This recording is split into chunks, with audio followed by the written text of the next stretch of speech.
budaya positif di sekolah. Budaya positif di sekolah. Terus apa itu budaya positif di sekolah? Mengapa budaya positif di sekolah itu penting? Pastinya penting karena kita juga karakter baik dari Agim, dari Darut Tauhid juga menunjang itu semua. Namun sebelum ke sana, kita budaya positif sekolah itu, budaya positif di sekolah merupakan pembiasaan hal baik mencakup sikap atau perilaku maupun tutur kata oleh seluruh warga di sekolah. Setiap manusia memegang kontrol terhadap dirinya sendiri, baik atau buruk seorang, hanya dirinya sendirilah yang bisa mewujudkan. Jadi memang dalam diri sendiri. Seperti Agim juga waktu ini ya, push up, yang ikut sedikit. Kenapa? Karena memang harus muncul dalam dirinya, kontrolnya full dalam dirinya sendiri. Meskipun AA udah ya kelihatan sehatnya luar biasa, kegiatannya juga diperlihatkan kepada kita, pun harus muncul dari dalam diri. Nah, untuk pertemuan kali ini saya akan membahas 8 dari paradigma sifat positif, kebutuhan dasar manusia, 3 motivasi. Kita mengenal motivasi manusia ya, terus keyakinan kelas, hukuman, penghargaan, konsekuensi, dan restitusi. Nah, ini sedang digodok juga di bagian pengasuhan dan kurikulum ya sekarang, yang hukuman dan penghargaan, reward dan punishment. Terus 5 posisi kontrol, restitusi posisi kita sebagai guru di sekolah. Terus ada segitiga restitusi namanya. Nah, kita lanjut. Nah, di sini perubahan paradigma teori kontrol, karena tadi kan kita menyebutkan tentang kontrol.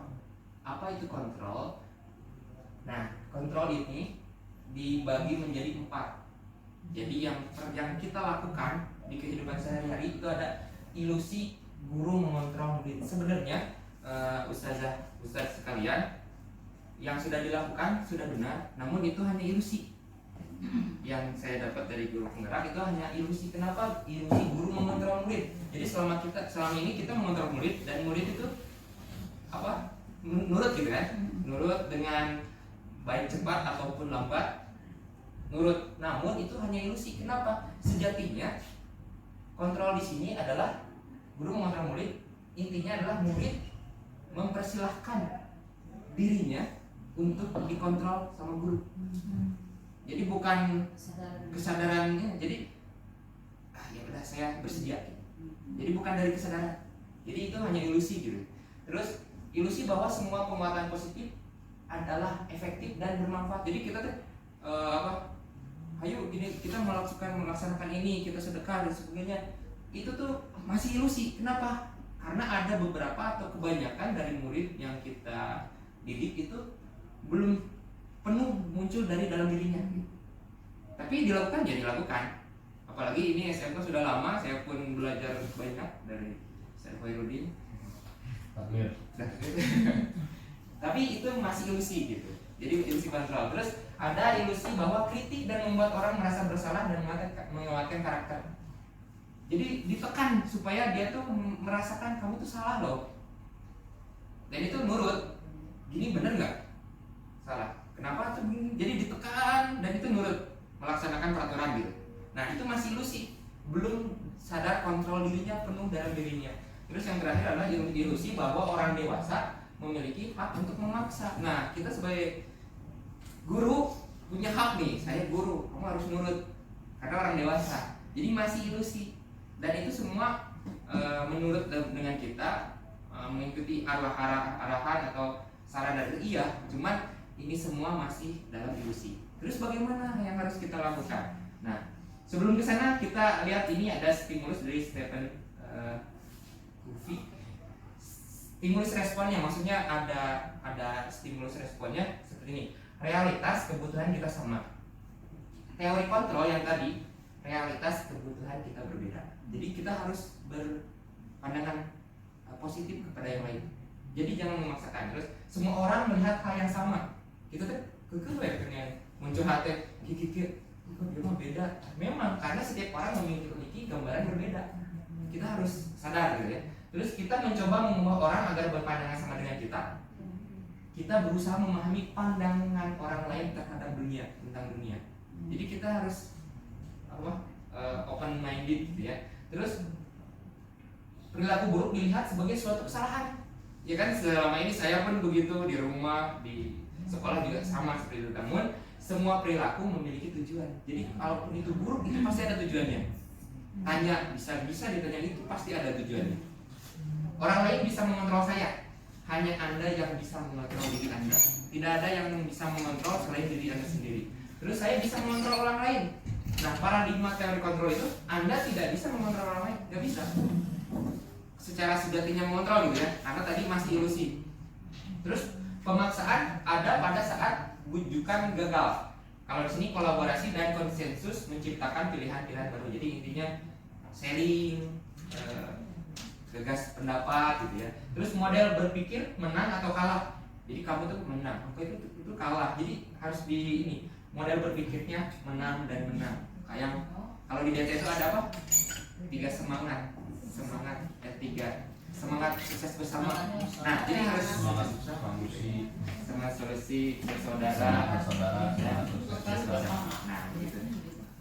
Kita lanjut ke makna disiplin. Disiplin menurut AA waktu itu apa? Saya tadi ya. Melaksanakan sesuatu sesuai dengan fungsi dan juga tugas, tapi sesuai dengan yang nggak mau lah kalau akhirnya dipaksakan gitu. Disiplin atau sesuai dengan aturan yang ada. Nah, menurut Ki Hajar Dewantara, di mana ada kemerdekaan, disitulah harus ada disiplin yang kuat.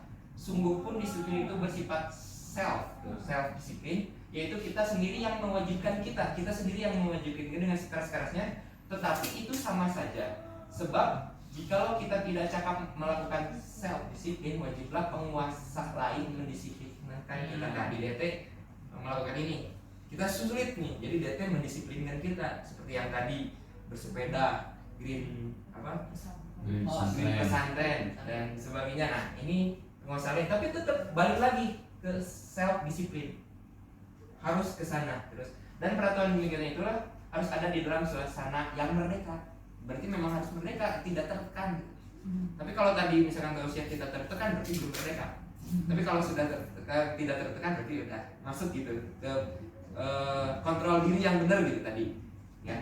Terus makna disiplin menurut Diana Gosen, siapa sih Diana Gosen ini? Salah satu penulis buku juga tentang pendidikan, dan ini diadopsi juga oleh kurikulum kita di kurikulum Merdeka menggunakan beliau.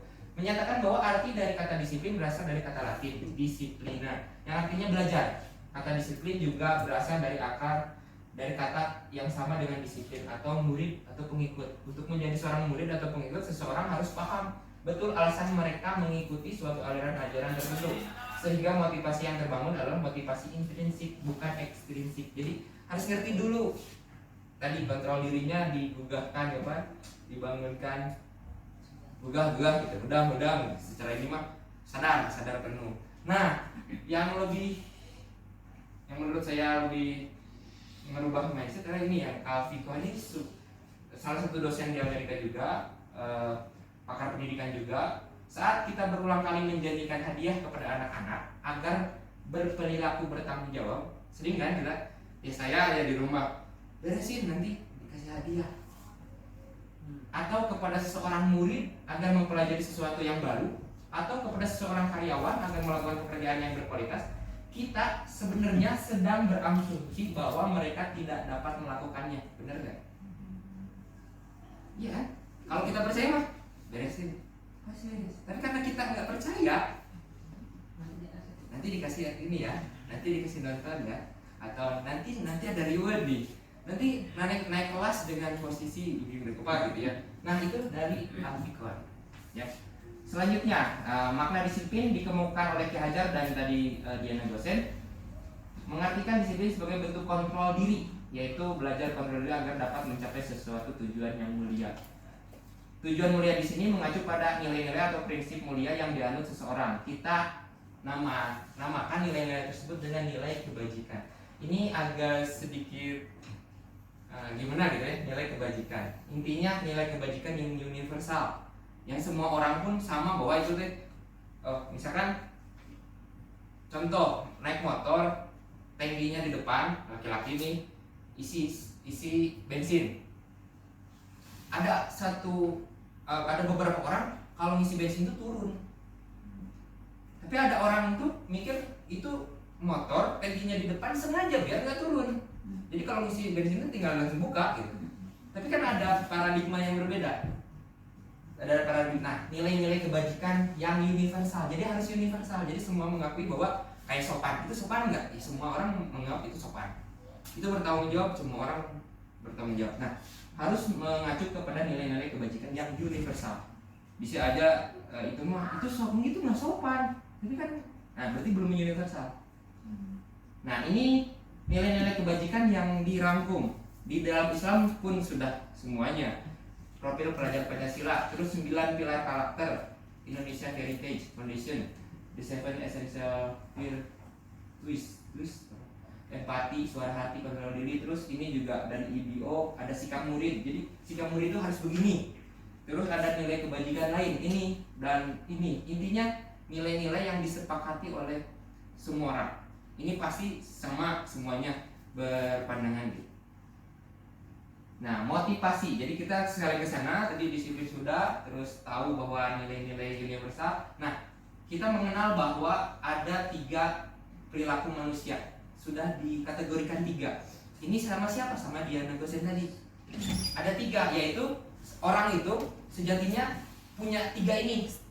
Semua orang. Jadi secara ini mah fitrah manusia itu 3 ini. Pertama, perilakunya untuk menghindari ketidaknyamanan atau hukuman.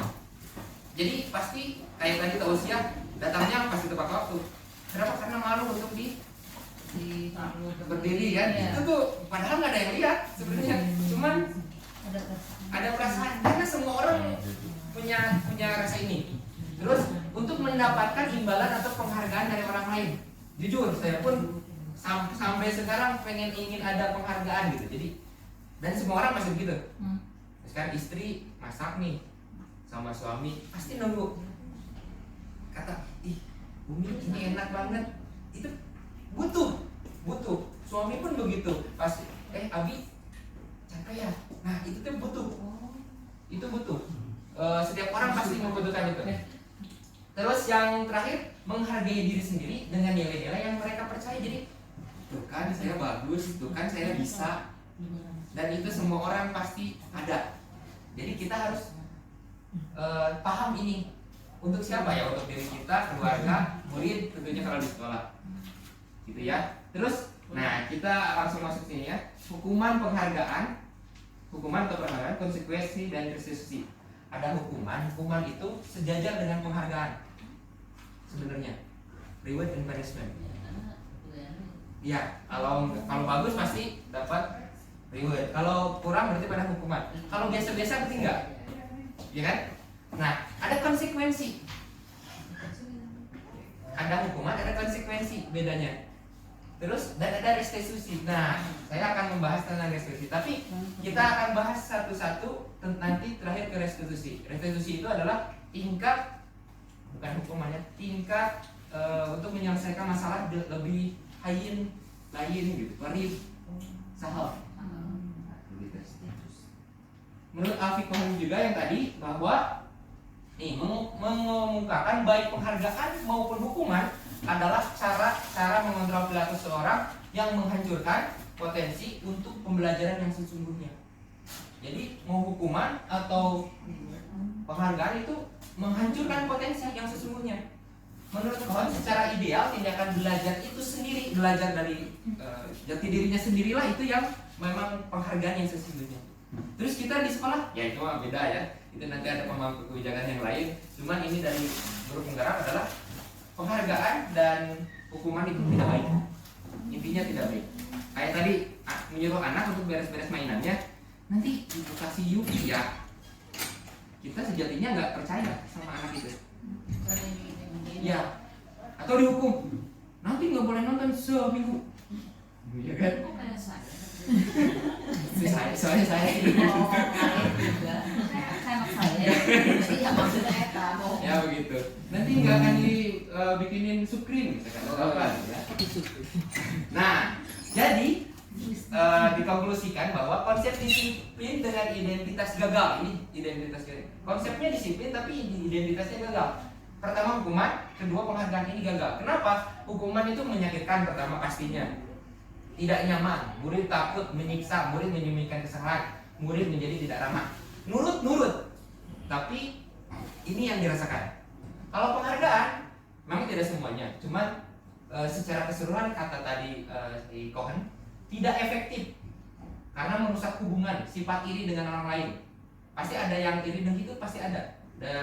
Kalau di kelas ya, si ibu mah kesana lagi, si ustad mah kesana lagi, ada pinter dia mah, ada orang di tukang, misalkan. Terus menghukum dengan sistem ranking. Nah, kenapa kan sekarang kan nggak boleh di ranking? Nah, karena dari kurikulum di Indonesia juga sudah menghilangkan sedikit-sedikit gitu. Terus merampas hak menghargai diri. Itu tuh harusnya bangga akan diri sendiri, tapi kita buat bangga di mata apa sekarang kalau ada penghargaan udah nggak usah. Kemarin juga pas di foto yang penyerahan Palestina, udah nggak usah. Ya emang nggak boleh gitu, karena akan merusak identitasnya gagal sebenarnya. Dan sudah nyampe, cuman saya sendiri nih kemarin, kok nggak boleh ya nggak apa-apa lah gitu. Iya kan? Nah, konsep disiplin dengan identitas yang sukses. 1 konsekuensi, 2 restitusi.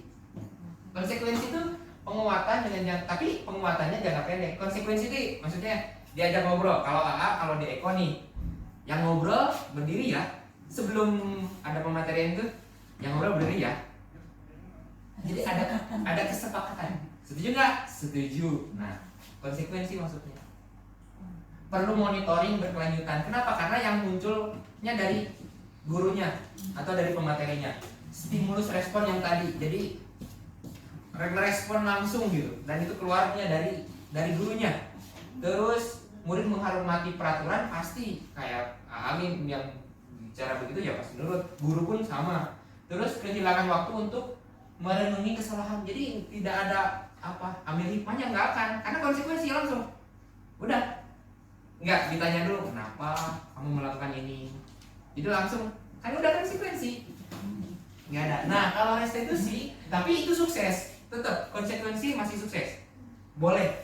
Kalau restitusi murid bertanggung jawab untuk perilakunya pasti, karena dia dengan sadar penuh fokus pada pemecahan masalah, jangkanya panjang karena untuk perbaikan dirinya dan keluarga dan lingkungan. Murid menghormati dirinya dan orang lain, jadi sadar penuh.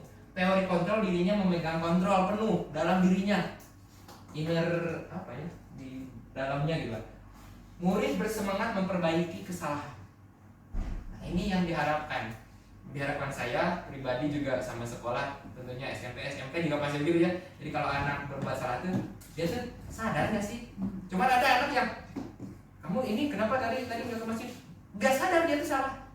Banyak, bahkan melawan. Nah, dengan restitusi ini kita diberikan cara lah untuk kesana. Meskipun susah, saya pun masih belajar. Kemarin dapat tugas begitu, saya mendatangkan 3 santri yang bermasalah. Jadi saya minta ke BK, dari BK ada yang bermasalah nggak deket-deket ini? Ada, kasih hadapan ke saya, belajar gitu gimana caranya. Ternyata dengan restitusi ini, mulai. Jadi anak tuh, oh iya ya saya salah, oh iya ya dia tuh kasihan, jadi muncul gitu. Meskipun saya masih belajar, masih kayaknya kemarin masih 40%-an lah, belum untuk sampai 100%, pengennya sampai 100%. Nah, restitusi proses menciptakan kondisi bagi murid untuk memperbaiki kesalahan mereka sehingga mereka bisa kembali pada kelompok mereka dengan karakter yang lebih kuat. Jadi nggak dijudge bahwa dia salah. Jadi dia pas balik ke kelompoknya tuh, saya dengan yang baru gitu, dengan yang dan anak yang lainnya pun menerima karena dia udah siap, udah menciptakan kondisi bagi dirinya gitu. Nah, ciri-ciri restitusi ini sampai 10, bukan menebus kesalahan namun untuk belajar dari kesalahan. Terus 2, restitusi memperbaiki hubungan. Restitusi mencari kebutuhan dasar yang mendasari tindakan. Tadi kebutuhan dasar manusia kan, yang tadi motivasi ada 3. Nanti belajar kebutuhan dasar manusia ada kebutuhan dasar manusia. Terus restitusi adalah cara yang paling baik. Restitusi adalah tawaran, bukan paksaan. Terus restitusi fokus pada karakter bukan tindakan. Restitusi menuntut untuk melihat ke dalam dirinya. Restitusi menguatkan tentunya. Restitusi fokus pada solusi. Dia tuh udah tadi kan sukses mencari solusi, semangat mencari solusi. Restitusi mengembalikan murid yang berbuat salah pada kelompoknya, mengembalikan. Jadi jangan kamu salah, udah down. Apalagi matematika, kamu kemarin nilainya kecil, udah di otaknya tuh ada materi baru, udah mentok karena saya kemarin kurang. Jadi ini kan kemarin kurang, udah mentok di situ, nggak akan maju-maju gitu. Perbedaannya, saya sediakan kasus. Contoh kasus, siswa berantem dengan teman yang lain. Dengan hukuman, guru langsung menghukum siswa tersebut dengan membersihkan kamar mandi. Kalau di sini kita kan apa? Di SP gitu ya. Kalau berantem di botak misalkan. Terus guru marah dan siswa jadi takut. Kalau konsekuensi, guru memberikan konsekuensi, siswa menulis perjanjian tidak mengulang lagi sebanyak 30. Kalau kita istighfar misalkan. Terus guru tegas dan siswa menghormati pastinya. Tapi ini bagus dari sukses, masuk ke sukses. Yang kalau restitusi, guru menanyakan keyakinan kelas, nanti belajar keyakinan kelas, terus keyakinan dirinya dan membantu siswa yang lain menyelesaikan masalah. Jadi membantu dirinya untuk menyelesaikan masalah, untuk membantu yang lain gitu. Karena tadi berantem, guru terbuka dan siswa menghormati dirinya dengan orang lain. Tentunya kalau saya pernah lihat dari guru BK, nah mungkin di sini juga ada guru BK kan, nah guru BK sudah melakukan ini restitusi. Bu Evi, kalau Bu Evi ke konsultan itu melakukan restitusi. Jadi dibalikan. Jadi nggak langsung di drive gitu, nggak langsung disalahkan. Udah, iya benar. Gitu. Tapi nggak terus langsung lakukan ini kesalahanmu, enggak. Cuman dia muncul, oh iya berarti saya salah. Ini restitusi yang sudah dilakukan oleh BK. Nah dari guru penggerak ini diharapkan semua guru melakukan restitusi. Begitu, dan saya pun dilema nih di SMP sekarang menggunakan poin. Di sini enggak ya? Enggak. Udah jelas ke poin tuh reward kan? Lebih. Tapi karena laki-laki indeks untuk bersemangat kompetitifnya lebih banyak, jadi mereka tuh semangat sebenarnya. Cuman reward itu kan tadi jangka pendek. Tidak muncul dari potensi dirinya, kesadaran dirinya. Begitu perbedaannya. Nah, terus tadi saya menceritakan dengan keyakinan kelas. Pernah dengar keyakinan kelas? Kalau peraturan kelas? Kalau kontrak belajar? Iya. Nah, ini adalah kontrak belajar. Tapi bahasanya jangan kontrak belajar, jangan peraturan kelas. Bahasanya kalau di guru penggerak, dan semoga nanti juga guru-guru di sini melakukannya, yaitu keyakinan kelas. Keyakinan baru. Tapi intinya keyakinan. Kenapa keyakinan kelas? Berbeda keyakinan. Berbeda keyakinan. Apa perbedaan kelas dengan kesepakatan kelas? Nah, yang dilakukan kita, saya pribadi kemarin kesepakatan kelas kan, dan peraturan kelas. Cuman ini kita masuk ke keyakinan kelas. Apa sih keyakinan kelas? Nah, dari mulai kesepakatan kelas, keyakinan kelas, lingkungan positif, dan budaya positif ini bakal terbentuk kesadaran diri penuh. Bedanya apa kalau keyakinan kelas? Perbedaannya ini, kesepakatan kelas tadi, peraturan kelas. Kesepakatan kelas lebih rinci dan detail. Kesepakatan kelas konkret dan lebih mirip pada peraturan. Kayak peraturan, dilarang membawa HP di saat pembelajaran, dilarang berbicara, dilarang apa lagi? Bahasanya dilarang. Pokoknya dilarang aja. Kalau keyakinan kelas bersifat lebih abstrak, berisi nilai-nilai kebajikan yang diyakini secara universal. Jadi enggak dilarang, enggak. Jadi nilai kebajikannya. Kita ke contohnya nanti ke sana ya. Dilarang membawa HP, jadi yakinkan HP-nya aman. Nah, kayak gitu bener. Jadi dengan positif, tapi muncul dari anak. Jadi jangan jangan kita yang marah. Jangan kita yang marah. Coba kira-kira gitu. Jadi anak yang muncul, oh iya benar. Apalagi, tapi di anak-anak itu dengan kata-kata mereka kan, oh Ustazah dilarang bawa HP, dilarang berteriak, pasti bahasanya masih dilarang. Cuman kalau keyakinan kelas nanti pas dilarang berteriak, diganti dengan kata-kata positif, berbicara sopan, berbicara baik. Gitu. Dia nggak pakai dilarang-dilarang. Bicara lembut, lebih lembut kan, kelihatannya lebih ke hatinya itu gitu. Nah, kesepakatan kelas mendengarkan ketika guru atau teman kita berbicara, tidak menyela. Pembicaraan mengangkat tangan, jika ingin berpendapat, ini kesepakatan kelas. Terus memakai seragam sesuai jadwal, meminta izin jika akan keluar, berdoa sebelum dan sesudah belajar. Terus tidak mengganggu teman yang beribadah, tidak menyontek ketika ulangan, membantu teman yang kesulitan. Ini mah kayak peraturan aja. Iya. Kalau ini menghormati diri sendiri dan orang lain. Terus saling mengayomi, Menyayangi. salah. Beriman dan bertawakal kepada Tuhan. Terus disiplin. Udah, disiplin itu semuanya ada. Bertanggung jawab, menghargai teman. Padahal kalau pakai peraturan banyak, tapi kalau ini lebih sedikit. Tapi lebih sedikit lagi lebih keren tadi, sopan santun. Sedikit. Berbicara lama udah lebih keren gitu secara keyakinan kelas. Dan ini munculnya dari murid, jangan dari gurunya, jangan dari penceramah atau jangan dari siapapun, muncul deh yang bagus dulu. Terus nggak apa-apa dengan kata-kata yang negatif juga nggak apa-apa. Tampung dulu, dan tampung kita ubah menjadi kalimat positif yang tidak memberatkan. Kita masuk ke segitiga restitusi. Segitiga restitusi merupakan proses untuk menciptakan kondisi bagi murid untuk memperbaiki kesalahan mereka. Jadi membuat kondisi, situasi untuk memperbaiki kesalahan mereka, sehingga mereka bisa kembali pada kelompok mereka dengan karakter yang lebih kuat. Dia negosiasi tadi. Guru yang berperan sebagai manajer menguatkan segitiga restitusi dalam menyelesaikan masalah dalam 3 tahapan. 1. Menstabilkan identitas. 2. Validitas tindakan yang salah. Tadi validitas dulu. Terus yang ketiga adalah menanyakan keyakinan. Nah, tujuan menghasilkan murid yang mandiri dan bertanggung jawab. Jadi muncul dalam dirinya sendiri. Nah, ini tahapannya ada 3. Menstabilkan identitas. Langkah pertama pada bagian dasar adalah menstabilkan identitas. Jadi intinya mah nanya dulu tadi kenapa. Coba ceritakan.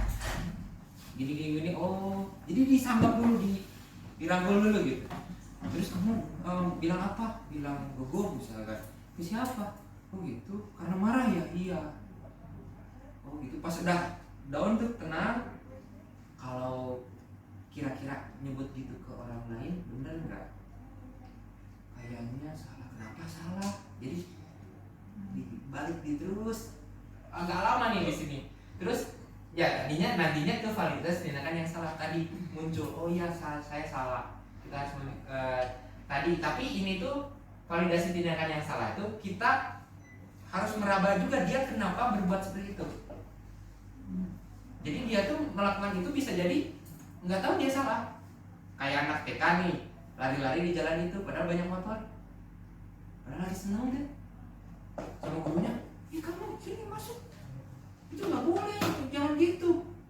Hancur tuh anak. Padahal di otaknya itu apa gitu, nggak tahu apa gitu, nggak sengaja kan pengen nabrakin diri, enggak kan. Tapi ada juga cuman tanya pasti ada tujuannya gitu. Jangan disebut salah. Terus menanyakan keyakinan. Nah tadi yang sudah dibuat. Masih ingat keyakinan kelas yang tadi atau keyakinan sekolah secara ya ini masuk yang poin mana? Ini kan kamu sudah meyakini waktu itu. Oh iya, ya saya salah. Terus gimana dong?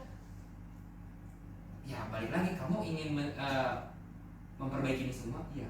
Dengan cara apa? Sok terserah kamu. Sepertinya ini. Nah kita hanya menuntut saja.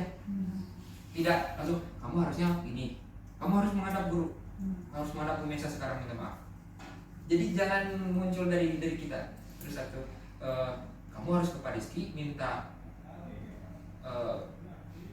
ulangan susulan, minta maaf dan sebagainya. Jadi jangan langsung ditanya, terserah murid mau gimana untuk menstabilkan suasana, menstabilkan kesalahannya.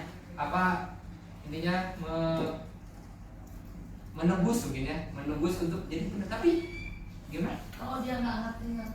Nah, kalau dia nggak ngerti, ulangi lagi di sini. Oke, pengulangan. Tapi kan gini, ada yang dia memang nggak ngerti gitu, Ya. paham mana yang misalnya harus dilakukan, gitu kan ada yang seperti Iya, itu. ada. Tapi di satu sisi misalnya kita tidak, apakah kita ya udah pokoknya view dari dia aja gitu, ataukah kita juga tetap mengarahkan gitu sampai dia akhirnya begitu gitu. Iya, kalau di kan kita nggak boleh tuh. ya nggak boleh harus sampai. Oke. Tapi kan gitu tapi tuh. orang nggak ngerti gitu. Tapi dia nggak ngerti. Ada, Pasti ada. Nah, Pasti ada. Ya tadi kalau di menstabilkan identitas tadi nanya kamu tujuannya apa? ternyata tujuannya mulia. Bener, tadinya mau ngasih kopi ke Ustadz Bayrodi nih, ternyata ada temannya kena, dia nggak nerima, terus ya ini juga nggak nerima, padahal tadinya. Nah jadi didatangkan, kalau dianya masih nggak ngerti dia berbuat salah, datangkan yang teman yang satunya tadi, atau datangkan saksi yang lain. Jadi terus direstitusi gitu, terus diulang. Tidak semestinya harus dari sini dulu, tidak. Dari sini dulu boleh. Jadi kenapa tadi segitiga? Jadi boleh dari mana saja. Iya, boleh dari sini dulu, boleh dari sini dulu, dari sini. Berarti intinya kalau restitusi itu tidak menjudge anak dari awal salah. Jadi memang harus dilihat dulu apa tujuannya, dan mungkin kita juga nggak boleh kamu, tapi kita lihat dulu, gali dulu. Ya, gali dulu. Pasti ada tujuannya pasti. Misalnya gini kan, dia punya prinsip misalnya gini ya, misalkan ya, dari orang tuanya yang sebelumnya diajarkan. Kan saya kata orang tua saya misalnya, dia bilang kalau misalnya orang mukul ya kita harus balas mukul, misalnya gitu kan. Nah kita sadarkan menurut kamu betul. Nah yang gitu gimana? Nah itu, jadi bener. Dan itu terjadi ternyata. Ya, gitu. Jadi orang yang memang dia tuh memang nggak paham. Soalnya kan kalau SMP ya gitu loh. Ya. Nah, itu gimana cara? SMP dan SMA mungkin apa sama. Kita cerita gitu. Ya. Intinya mengembalikan lagi. Jadi kesamaannya harus terus saja di ini. Tapi kan waktu. Ya. Okay. Waktu kita, nah misalkan mentok nih. Betul, okay. Dari langkah-langkah yang ini kita bisa mendatangkan guru BK, ahli, terus atau psikolog. Itu lebih, karena di SMP contohnya. Sama guru BK nggak masuk, sama Bu Evi nggak masuk.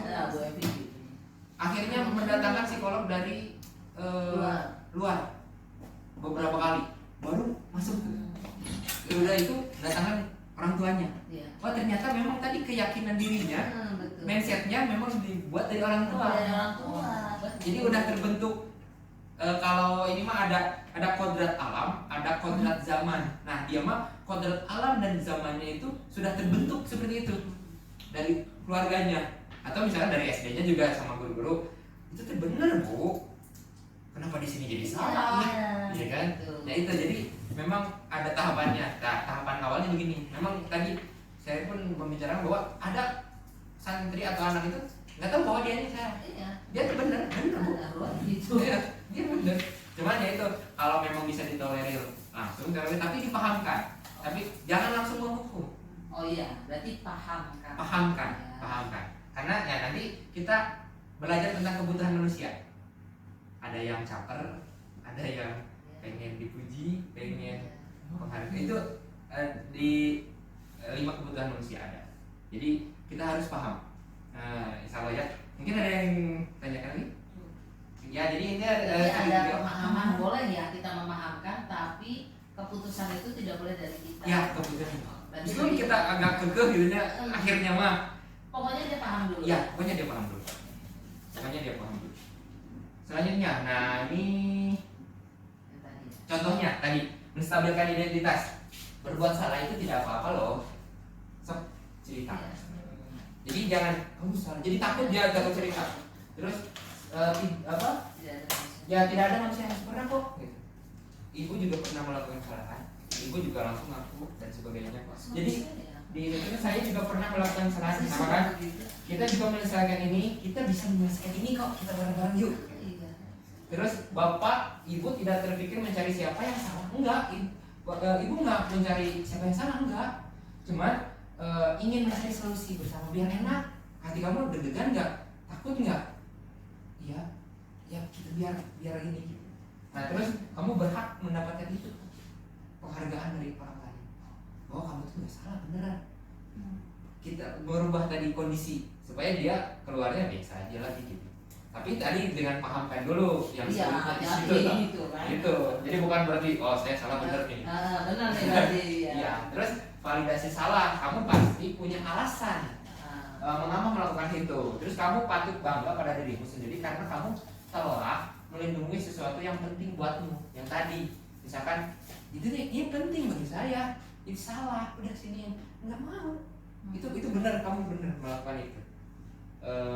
Terus kamu boleh mempertahankan sikap itu, tapi kamu harus menambahkan sikap yang baru. jadi kau kekeh, egois. Itu tapi kamu benar boleh. Tapi boleh ya tambahan sikap atau empati terhadap orang lain. Gimana caranya gitu? Terus menanyakan keyakinan apa yang kita sebagai yang percaya tadi di kelas, keyakinan kelas diingatkan kembali. Oh iya. Terus nilai-nilai umum yang telah kita sepakati, apa bayangan kita tentang kelas yang ideal, yang intinya ke keyakinan kelas tadi balikin lagi.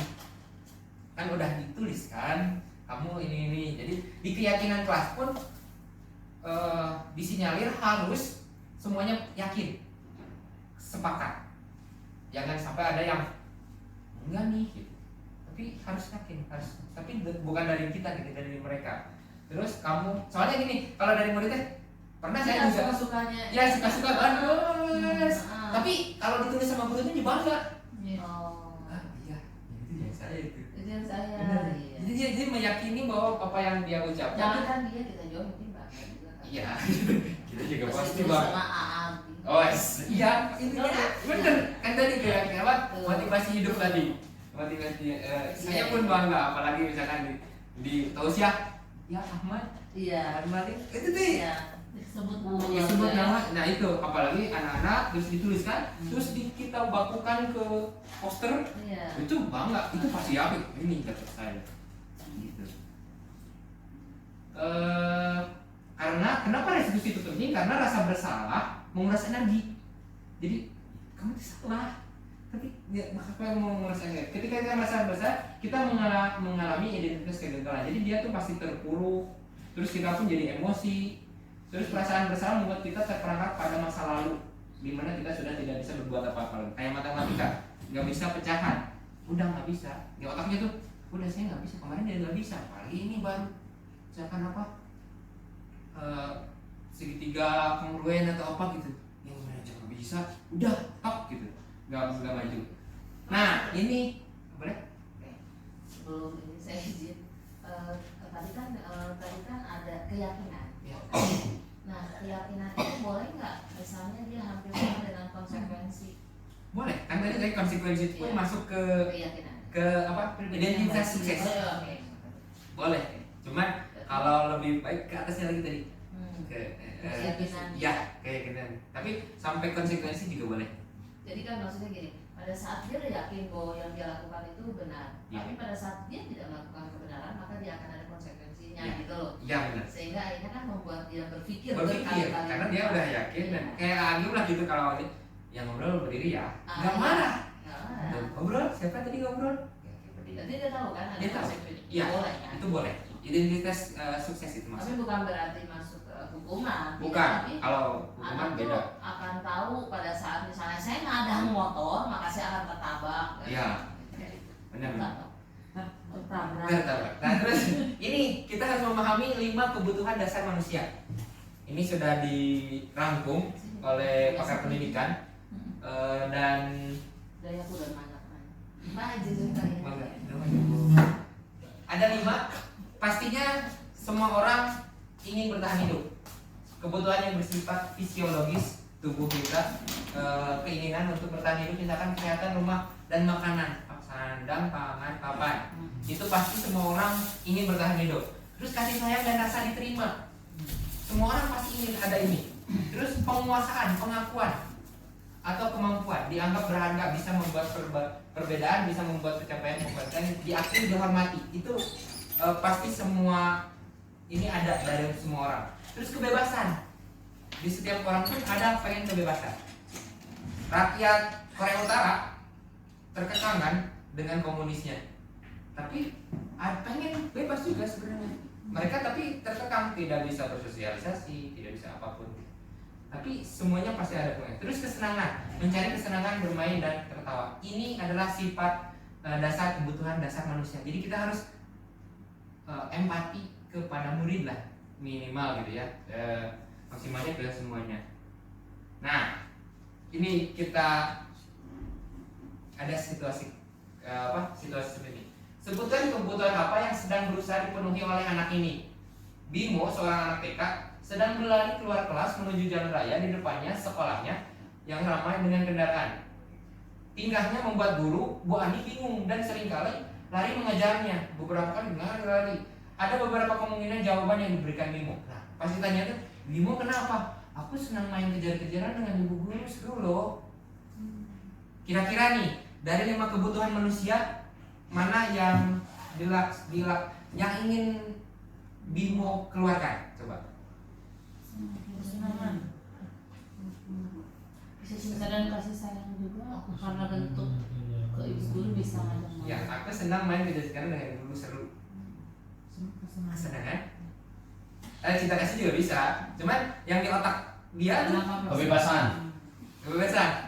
Bisa kita coba ya. Kita coba. Kesenangan.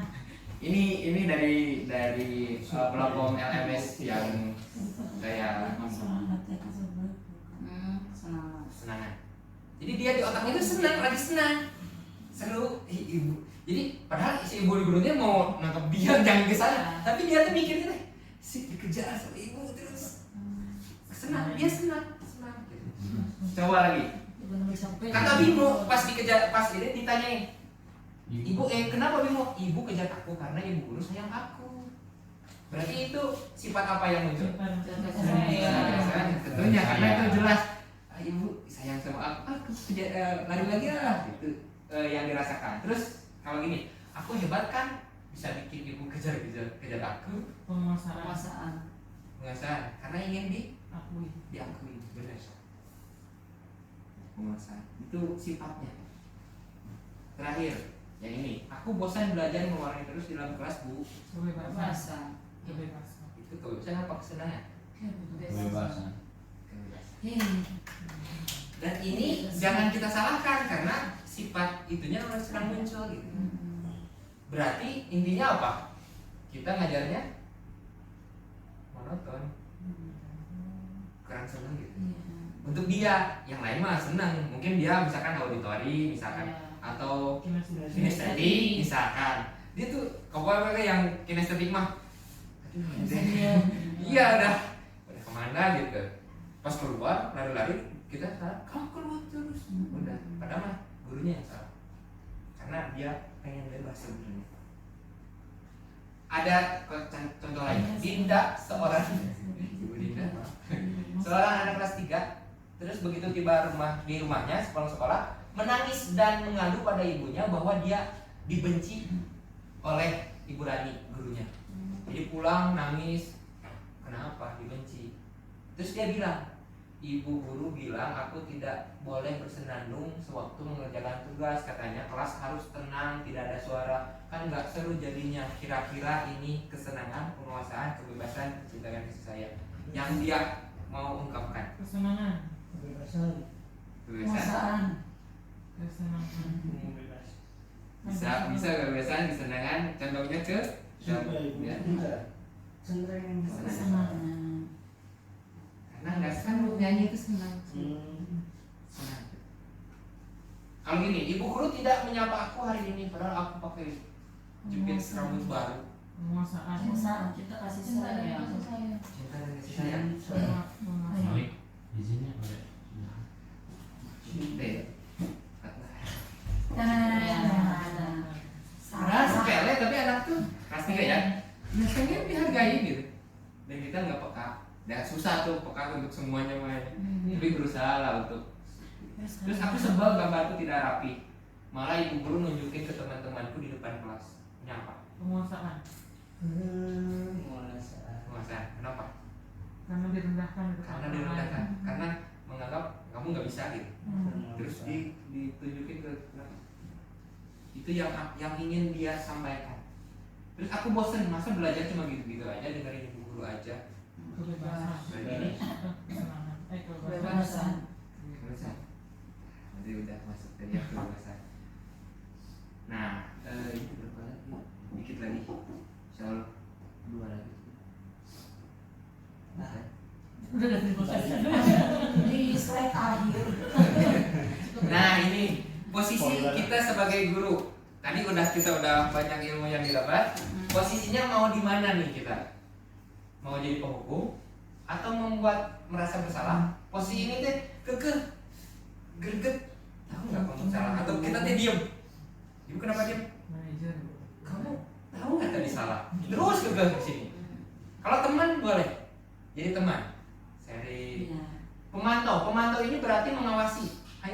pada saat kita mengawasi, kita bertanggung jawab atas perilaku orang yang kita awasi. Jadi hanya memantau aja, gitu sih, jangan di situ. Udah.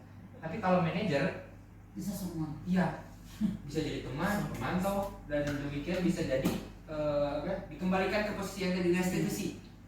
Nah, ini adalah posisi yang diharapkan semua guru itu masuk ke manajer ini. Jadi jangan hanya kalau ini kan tadi identitas gagal. Ini udah oke. Ini oke. Kita nah ini kasusnya. Kasus siswa berantem dengan yang lain. Kayak tadi, hukum patuhi aturan sekolah lalu berdiri di lapangan. Udah berdiri di lapangan. Langsung. Nah, kalau ini berapa kali gue harus memberitahu kamu sama kamu kecewa. Kamu nggak kasihan gitu sama ibu. Ibu udah capek-capek. Nah, ini membuat dia salah ya. Padahal dia pun nggak tahu salah bu. Kamu iya kapan berubah? Kasihan ibu kamu di rumah tuh panting kerja. Nah ini membuat bersalah. Dan kalau teman, ayolah yang tertib buat bu guru bangga. Kali ini tidak apa-apa kamu salah. Jadi jangan diulangi. Ya, bisa gitu karena ini sebagai teman lah. Gitu. Lebih dekat. Kalau pemantau, kamu sudah melanggar peraturan apa tadi? Konsekuensinya apa? Nanya dulu sebenarnya. Kalau ini langsung, nggak nanya langsung. Gitu. Ini nanya, tapi pemantau jadi tenang. Gitu. Kalau ini oke, pasti kita agak marah. Kalau manajer, apa kamu tahu kesalahanmu? Jadi kenapa? Ya udah. Emang gimana sih kondisinya? Emang temannya itu gimana gitu? Kira-kira banyak kamu akan memberi yang tadi segitiga restitusi.